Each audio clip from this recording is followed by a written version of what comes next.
Okay, now, let me preface this video by saying that I love Kirby.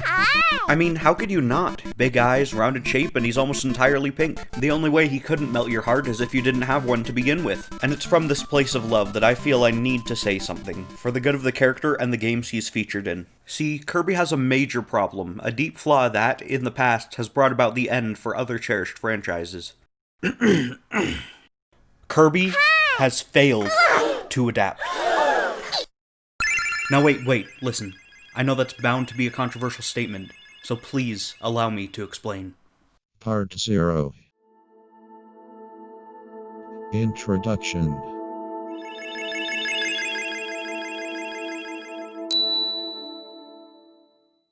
One of the many reasons Nintendo's franchises have endured over 30 years of technological innovation is their ability to adapt and change to suit the technology while maintaining what made them so special to begin with. However, when I started to go through the Kirby series for an unrelated video, I came upon a horrible realization. Kirby games are just about the same now as they were decades ago. So the purpose of this video is to show you how this is the case, why this is a problem, and suggest potential ways to fix it. And we're going to be doing this with a comparison to a franchise that I believe has had a bit more luck in this department. Now, I think it's pretty fair to say that Mario is Nintendo's biggest IP. In fact, he's the mascot of the single biggest video game franchise in history, with over 630 million sales. That's nearly double the population of the United States. So I'm going to be comparing the two by looking at games I would consider to be landmarks for each series, released around the same time and equivalent in their position in the series where possible. For example, even though Super Mario Bros. 3 is the third entry for Mario's flagship series, I'd consider Kirby's Adventure, the second game in its series, to be roughly equivalent in terms of how much it adds to the formula. Now, it may seem unfair to compare the absolute biggest franchise in video games to Kirby, but the two have been around for almost as long and have had a similar number of entries in their main series. They're both very big franchises that have been relevant for decades. Since this is going to be a fairly deep look into the merits of each franchise, I've put timestamps in the comments and description of the video. Of course, if we want to compare these two series and see where they succeed and fail, we're going to have to start at the very beginning.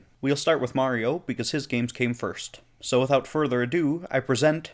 Part 1. From humble beginnings. Okay, now, I don't think I really need to go too deep into Mario's history. He used to be called Jumpman, he originated in Donkey Kong, got his name and occupation in Mario Bros, and became the icon we know today in Super Mario Bros. His defining characteristic is his jump, used to traverse the environment and fight his enemies. It's a very simple, yet effective mechanic that's absolutely inseparable from the character. For proof of this, look no further than Super Mario Run on mobile devices. It's a game with one button that still maintains Mario's core gameplay of running and jumping his way through platform-based levels to an end goal. Right now, I'd like to draw up a distinction that will be important for the rest of this video, and that's the difference between foundational mechanics and complementary mechanics. In Mario's case, the foundational mechanics are running and jumping. They are two attributes that define him as a character. It is true that pretty much every platformer ever made has these two mechanics, but very rarely are they the central focus, and few do them as well as Mario does. This is because of the way these mechanics interact, as well as the use of complementary mechanics. The complementary mechanics of a game are everything else that make up the game, and they are used to give purpose to the foundational mechanics.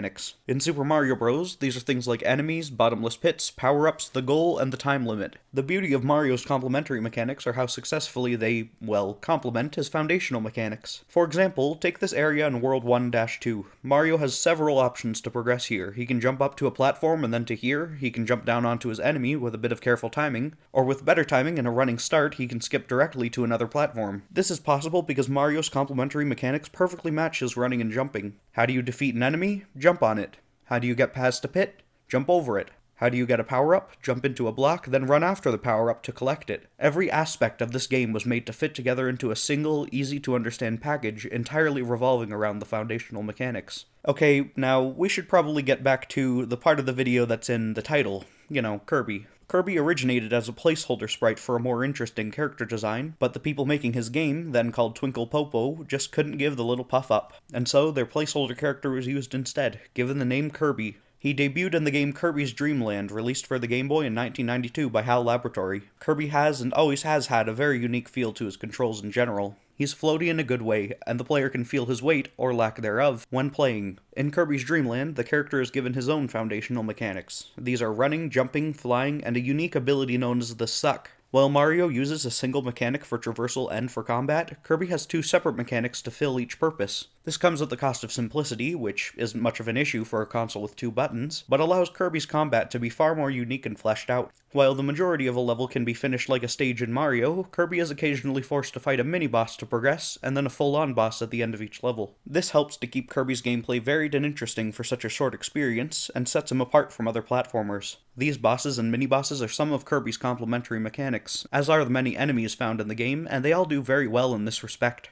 Enemies complement the Suck because they can be spat out and used to defeat more enemies. Every boss in the game gives Kirby an object to suck and spit back out in order to defeat them. Aside from one, that is. This boss is fought in a 2D shooter section that feels unlike anything else in the game. Kirby often uses shooter sections and other breaks in the platforming to help it stay fresh. Kirby was off to a great start.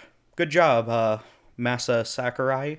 Moving on to the next installment, Super Mario Bros. 3 was where Mario truly hit his stride. The game was a great evolution for the character, adding in a myriad of new power-ups, greatly improving the level design, and giving the whole game a much-needed, distinct sense of personality. Mario's foundation, his jump, was understandably left nearly identical. If it ain't broke, don't fix it. Instead, the jump was augmented by one power-up in particular, the Super Leaf. This gives Mario the ability to fly after running for a sufficient distance, and begins a trend for the series. Mario's foundational mechanics are rarely changed or added to, but his other abilities can be used in tandem with the jump for greater results. Back on the Kirby side of things, it was in Kirby's Adventure that the character became the Kirby that we all know and love. For the most part, the game functions as a remake of Dream Land, fleshed out and polished as well as it could be. Most of the complementary mechanics, enemies, areas, and even some bosses are identical to Dream Land, but there's one very important addition. They added a new foundational mechanic to the character, and that's the copy ability. It's an addition to his ability to suck, allowing him to absorb the abilities of whatever he has in his mouth. Ability. For example, if Kirby sucks up his enemy, he gains the ability to turn into a fireball and launch himself. It's a fantastic alternative to Mario's power-ups, and it has become Kirby's most iconic trait. This is the biggest alteration to Kirby's foundations to date, and it just adds so much more depth to his gameplay. I really need to commend the game's designers for having the initiative to do something like this so early into the franchise. In gameplay, the copy ability is both an enhancement for combat and a solution for puzzles. Look at this scenario here, there's a Gordo down there, it hurts Kirby, so in order to reach this area, he needs the wheel ability, which can charge through any enemy without Kirby taking damage. The copy abilities are extremely varied. Some are better at fighting certain types of enemies, some are very situational, some are extremely overpowered and rarely encountered, some can destroy everything on the screen, and sleep is absolutely useless. Despite this, though, the game's balance is retained. The copy ability truly completed Kirby's foundation, solidifying it well enough for future games to build and add upon it in new and interesting ways. But before we leave Kirby's Adventure, I'll just quickly mention a few other important additions. Adventure added Meta Knight, who appears in nearly every game after it in some capacity, and has become one of the main characters of the series. It also added in secret switches to open other levels, expanding the replayability of the game. And finally, there's minigames, which have become another staple of the series. My favorite is the Egg Game. So with all that out of the way, we have a solid understanding of Kirby and Mario's foundational and complementary mechanics. I think it's time to move on to